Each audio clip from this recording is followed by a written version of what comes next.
Hi,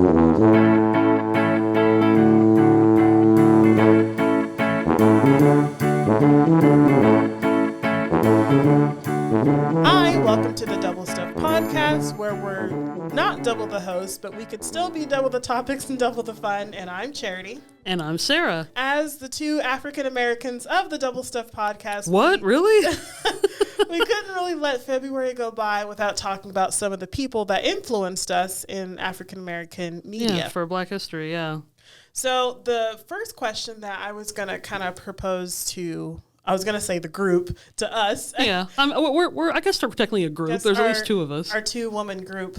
Is just to talk about maybe the first time that you saw Black people on TV, or like how they first influenced you in media. I think for both of us, at least, I want to say it was Reading Rainbow. I think, to my recollection, I think that was the first time. Maybe a little bit earlier than Reading Rainbow. I know before we hit record, we were talking about Gullah Gullah Island. Even probably before you were born, I think I was watching Reading Rainbow, so I know that does predate you at least. Oh, that's true. So I would say, at least for me, probably watching The Cosby Show and watching Reading Rainbow were probably the two. I would say those were the two shows that I watched that involved Black people, at least of what I can remember. Well, the interesting thing about Gullah Gullah Island, which for those people who don't know, it was a Nickelodeon, or I guess specifically Nick Jr. TV show with real people and puppets in it. It was a mostly Black cast. It had a real life Black family who were actually, related to each other for the most part. There was an Asian guy, and then there was some maybe like 3 Mexican characters in it, and I think 1 or 2 white characters. But like,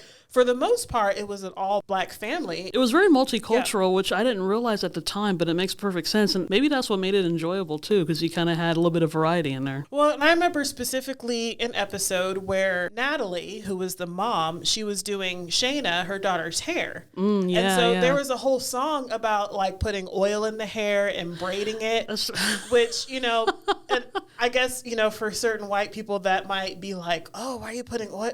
But like there's certain products. If you don't know, there's certain products that Black people do put in their hair to moisturize it, to keep it, straightened and all of that stuff. Yeah. But like, I think that was the first time on TV where I saw someone getting their hair done. And like her hair was in the process of getting braided. So like she was combing it out. Yeah. So it was looking kind of fluffy, and then she was talking about putting the oil in it and braiding it and stuff. And I was like, oh, okay. So I think that was probably my first time not only watching an all Black or a mostly Black children's show, but watching someone get their hair done. And then I think it was that same episode where this other character, this Black girl named Sara, was talking about how her hair doesn't grow that long. Oh, Mia. Mia. Mia. Yeah, that was the other character. Because she wore a purple shirt over her hair because it was so short, and her hair, and the purple shirt made her hair look longer. And I've gotta be me.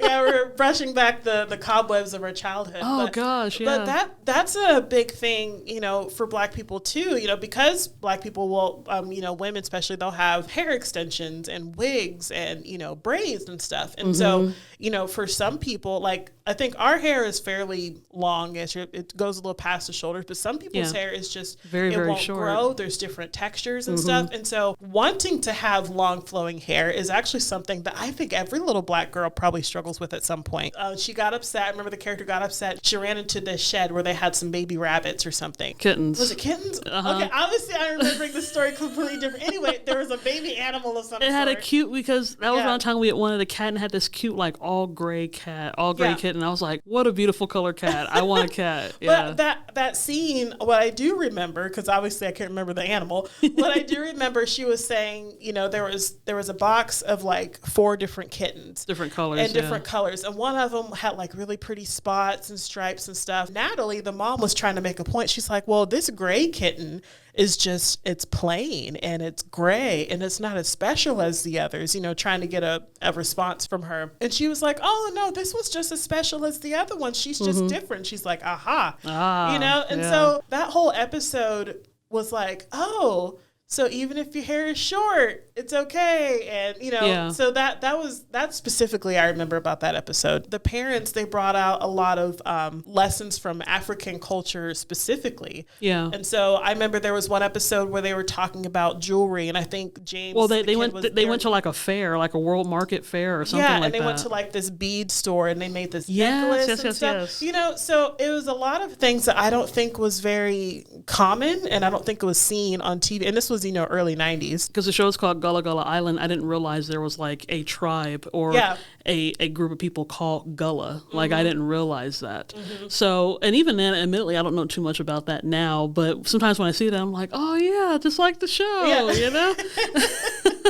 But yeah, that, I realize, and I don't think there's, at least to my knowledge, and it's not like I watch a lot of kids shows now, but I feel like there really isn't a show like that now, where it's like a great group of like multicultural kids and adults, and they're just having fun. They're like, one of my favorite is when they go to the beach. They spend the whole show trying to pack up and go to the beach, and then you realize, according to where they live, it's literally walking distance, and they spend this whole time packing when they literally live like, down the street from a beach. But that part was always fun. So it's not like it had like deep story for some of them. It was just like, hey, let's go to the beach, On PBS right now, there's a couple new children's shows that like celebrate Spanish culture, so like you have Alma's Way, and I think another show is Rosie's Rule. So like at least, as far as children's shows go, I think people are trying to have more diversity, and I think that's something that children should see. Yeah. Well, and then going back to Reading Rainbow, that was another one of our very first things. I think it was just fun, I guess as a little kid, I didn't really maybe understand the huge significance of it. Last year,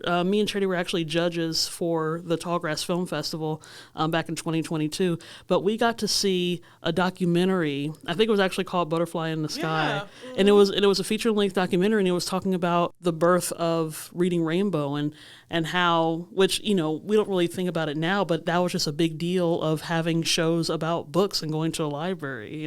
People were like, no kid is going to want to watch something like that. Well, and I think, one of the things that they did talk about in that film was, there was a lot of shows that may have been teaching kids how to read, but Reading Rainbow was teaching kids to enjoy reading and to find use books, your imagination. Yeah, to find books that appeal to them. It wasn't just like educational books. There was fun books and the hats for sale. Like, it was just some quirky kind of books, but they were really fun. So they were teaching you to enjoy reading. As the series progressed, they didn't just stay in that same rut. Because later in the series, they were talking about computers and how computers can give you information.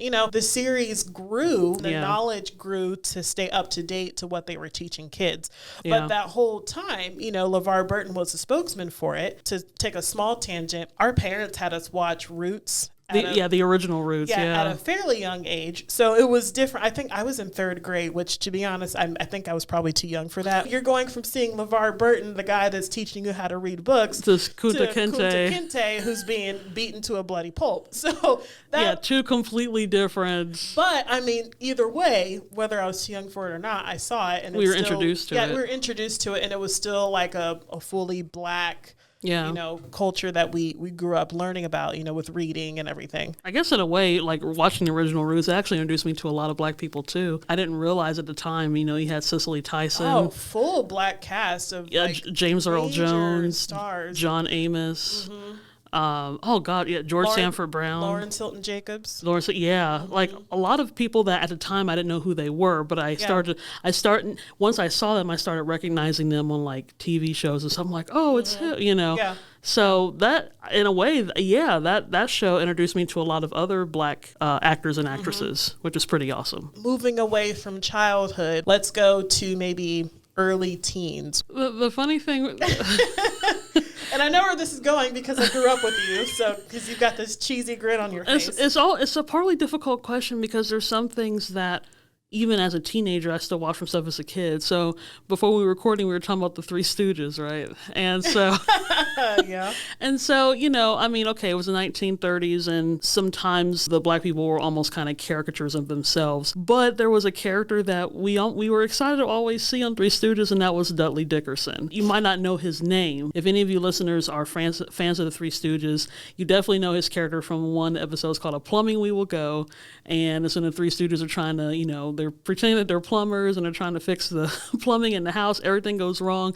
And then it cuts to this black guy. He's like the cook or something, and he's trying to fix dinner, and then all the electrical wiring just goes haywire and the water comes out of the ceiling. I like his character. He's so much fun. He's been on multiple, like I've seen him not just on Three Stooges, but I've seen him on a lot of comedies from the 30s and 40s. So, I mean, yeah, I know back then in terms of how people were portrayed in films and stuff might not have been in the most flattering ways. They learned to do it. And I know reading, especially like Hattie McDaniel, that's another one, especially for those of us who live in Wichita, she was a local here. She said she'd rather play a maid than be one. And that's why I say I like Dudley Dickerson. I think he was probably the first one that I saw, at least in terms of a comedic role, I think I can safely say, at least based on my childhood. Well, and as a kid, I mean, like you're saying, we started watching those shows at a very young age. So obviously as a child, we didn't realize what was really going on. You're not going to know, oh, this is politically incorrect.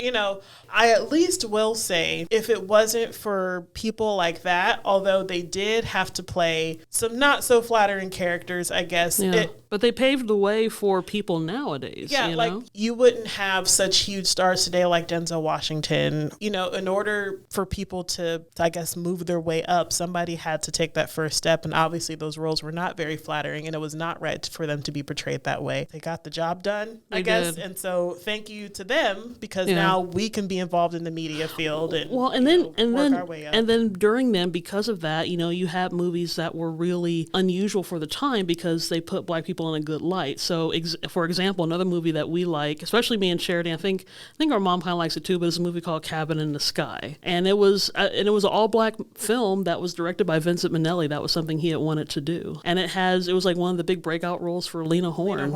And it has another black character that we like a lot. We love Eddie Rochester Anderson.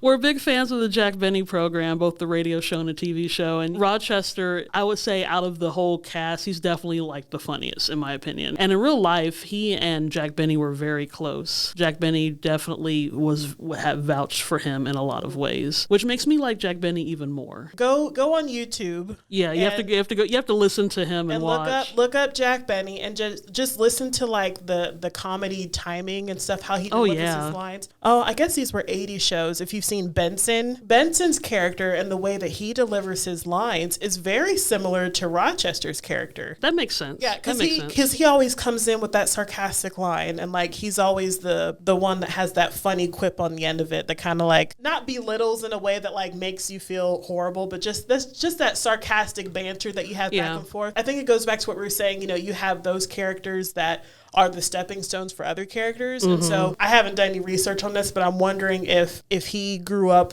seeing that or hearing that program. Oh, he was definitely alive at that time for sure. Yeah, and like maybe their character was based off each other. I don't know. That's just an observation on my part. Yeah, so you got to appreciate it. You got to listen to it. It's very distinctive. It's funny, most of the stuff that has influenced me, probably me and Charity both, but definitely me, are black people in the entertainment industry, whether singers or performers, definitely comedians. So you were asking me like people in my childhood and preteen years and all that. So aside from maybe Dudley Dickerson and Rochester, I definitely have to put Flip Wilson in that. Oh, yeah. When TV Land first came out, which I believe it was in 1995, when they were having their new lineup of classic TV shows, there was something called The Flip Wilson Show, and I thought that was weird because there's a guy named Flip. And so I think I just watched it out of curiosity. I became instantly hooked with that show, and I think I was around 9 or 10 at the time. So Flip Wilson, if you guys don't know, great stand-up comedian, but he's definitely known for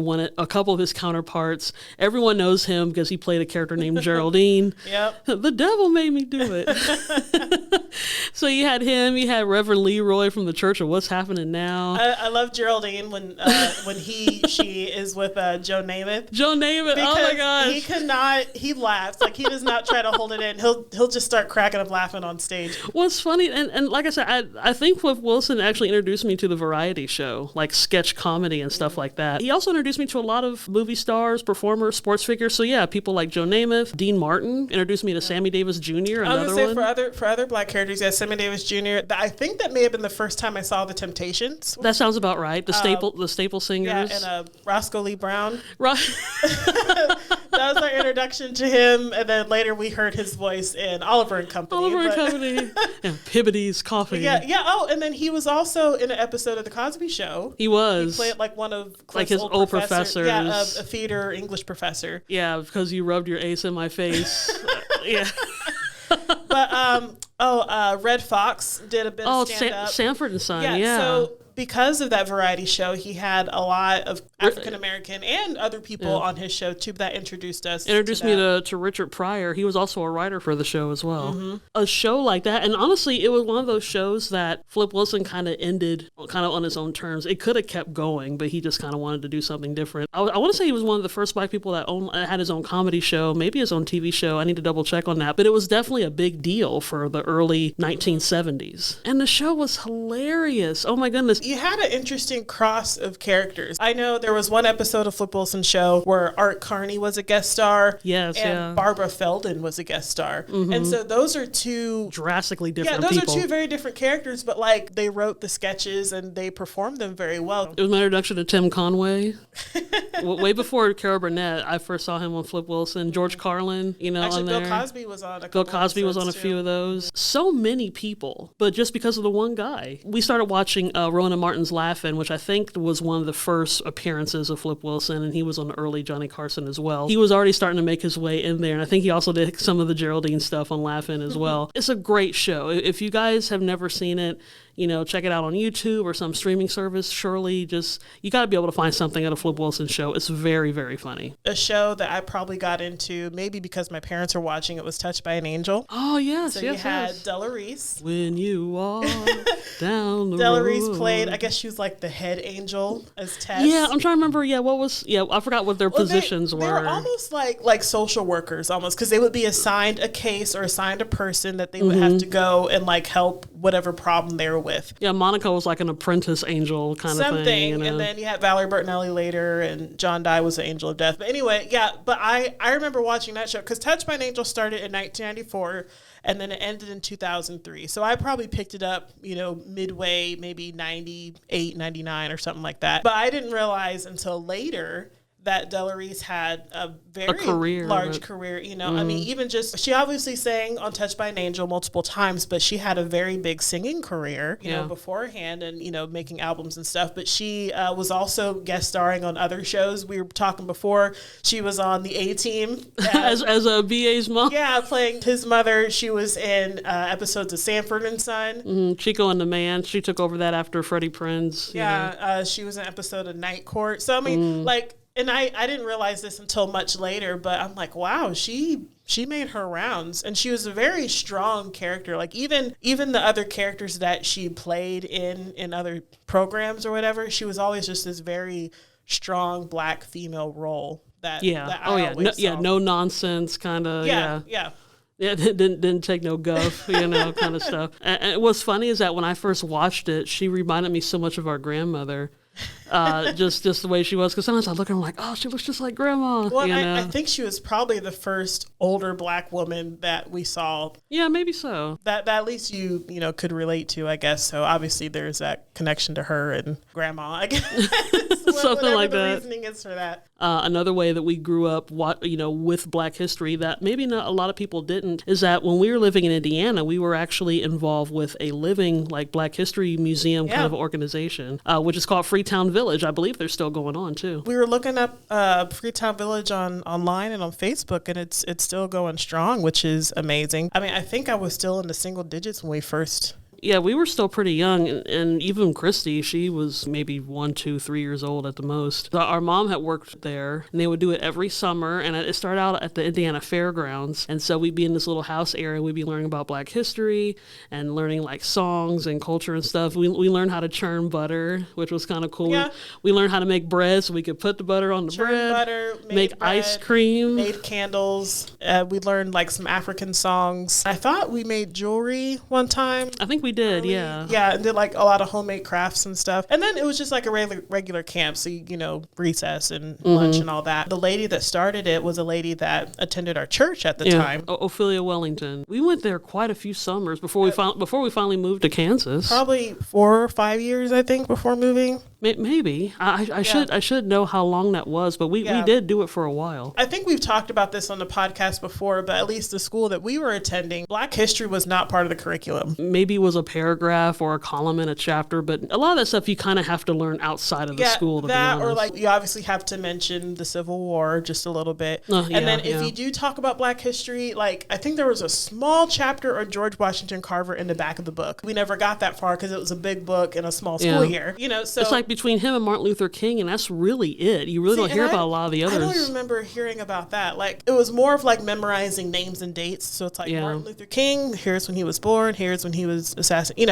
Most of what we learned about Black history as a child was learned through that camp because it was not taught in school. I don't know if stuff like that, I'm assuming stuff like that has changed to be more diverse in schools, but we did not learn it in school. But I still think if you're really wanting to delve into it and learn about certain people, a lot of that stuff you're going to have to learn on your own, and you're going to have to do your own research and read your own books and do your own information like that. So even before I was part of Freetown Village, my mom and Ophelia Wellington, they had given me some Black history books, and I started learning about Benjamin Banneker and Crispus Attucks and Lewis Latimer and all those people, Mary McLeod Bethune, and a bunch of different people, and a lot of them were inventors and activists. That's what I was going to say. Frederick Douglass. I remember being very surprised at hearing how many Black inventors there were and the things that they invented. Traffic lights and all that. The things that they did not get credit for, unfortunately. But it was amazing to see like,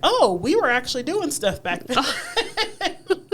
Yeah, and so I had started having that kind of knowledge even before Freetown and all that kind of stuff. So thankfully, I was one of the fortunate few that as a little kid, I was reading about these people that, you probably wouldn't hear in a history book, at least at a regular school. So thankfully, at least for our family, we were blessed to kind of know that kind of stuff at an early age. So that way when we're adults, we can still refer back to it. Now when people are like, I never knew that, I was like, well, I did, of course. Yeah. Well, I didn't realize we had ran out of time, but I really enjoyed talking about Black history. We really haven't brought it up a lot in the podcast, but it's kind of nice that we got to talk about it now. Well, maybe we'll bring it up again. I mean, even just we spent most of our time talking about how we were influenced by media and the entertainment industry, so that could be a whole other topic in itself. Oh, yeah. But for now, if you have any people that you feel like we should have talked about, or maybe you want to hear a podcast about some Black entertainers or, artists or whatever, please let us know on our social media pages, and Sarah can let you know how you can find us. Thanks, Charity. So yeah, you can check us out on doublestuffpod.com. That's where we keep all of our episodes. Our newest shows are on all the different podcast platforms. You can check us out on Facebook, Instagram, and YouTube at Double Stuff Podcast, and of course on Twitter at Double Stuff P, and that's the letter.